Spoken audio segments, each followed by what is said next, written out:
Hey, what a dooski. Killer KC in the place to be. Why I chase paper when paper can chase me?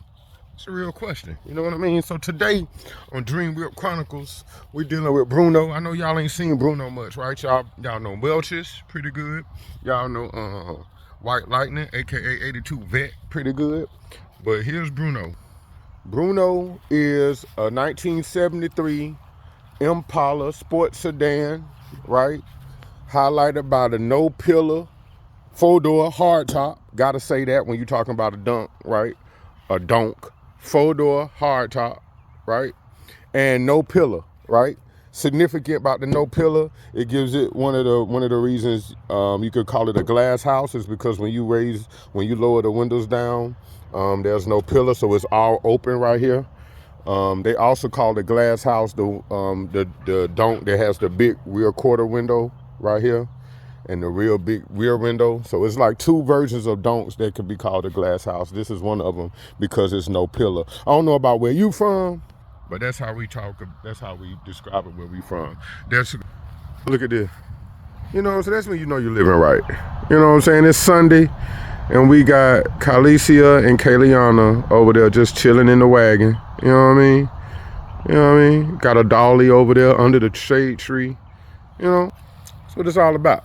But anyway, back to the DreamWhip. So yeah, so I cranked it up, and then I put it in gear, and it was like the rear wheels were stuck, like the brake, e-brake was engaged, right? I'm like, why is the e-brake engaged? I'm pulling on it. So the e-brake is tough as shit inside the car. It ain't got no give in it. So I'm like, maybe the e-brake is locked. So what I did was, this morning, I came out here and said, okay, well, I'm gonna take out both rear tires and we gonna see, make sure the tires are not stuck, make sure the tires are not locked on there. And then we'll hit this drum around a little bit to see if we get some movement in it. See if we get some movement in the drums. And it give me a time to actually get off of take the tires off and get a look, man. So take a look at Bruno underneath, right? If you look at Bruno underneath, we could tell that the person I bought this car from has done some suspension work. Like this coil right here is definitely not original, right? This gas tank right here, if you look at this tank, man, that tank ain't got no miles on it. You see what I'm saying? That tank is pretty new too. So we got some good pieces with Bruno. Definitely a real good buy. I'm real happy with the car. We'll get under the hood in some more videos, but I just wanted to introduce y'all to Bruno. 1973 Impala 350. 5.7 liter 350. One of the few Impalas that had a 350. A lot of them might have had a 305 back then. You know, they had a few motors back then. The 350 is kind of the go-to guy for the little bit more power. The 305 was kind of like a standard.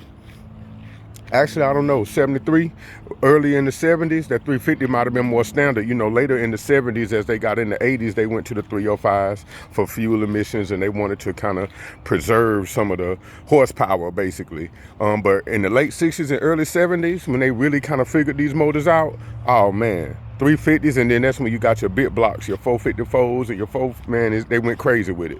And then they started to dwindle it down. That's why you can find an 80s baby vehicle with a 350 in it. It's extremely rare.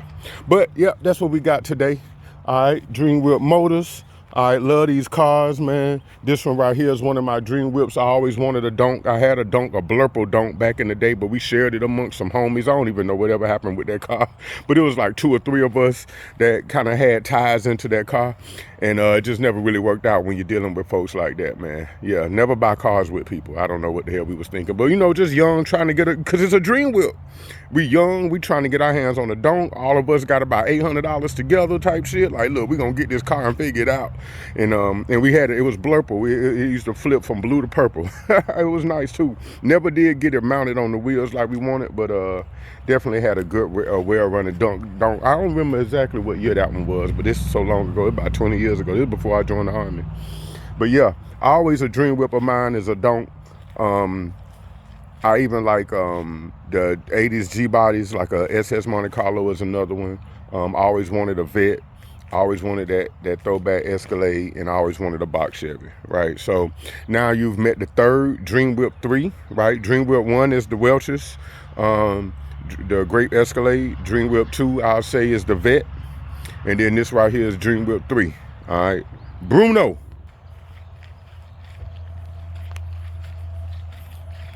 I don't like to wash him right here. I know you probably like, why don't you rinse that bad boy off? I don't like to wash it right here because it parks right here so the grass don't grow, so it'll make it muddy right there. So I ain't gonna wash him until I can get that baby cranked and I can pull him on around over there to the wash rack. But that's Bruno, 1973. 4-door, hard top, Impala, sports sedan. No pillar, 350.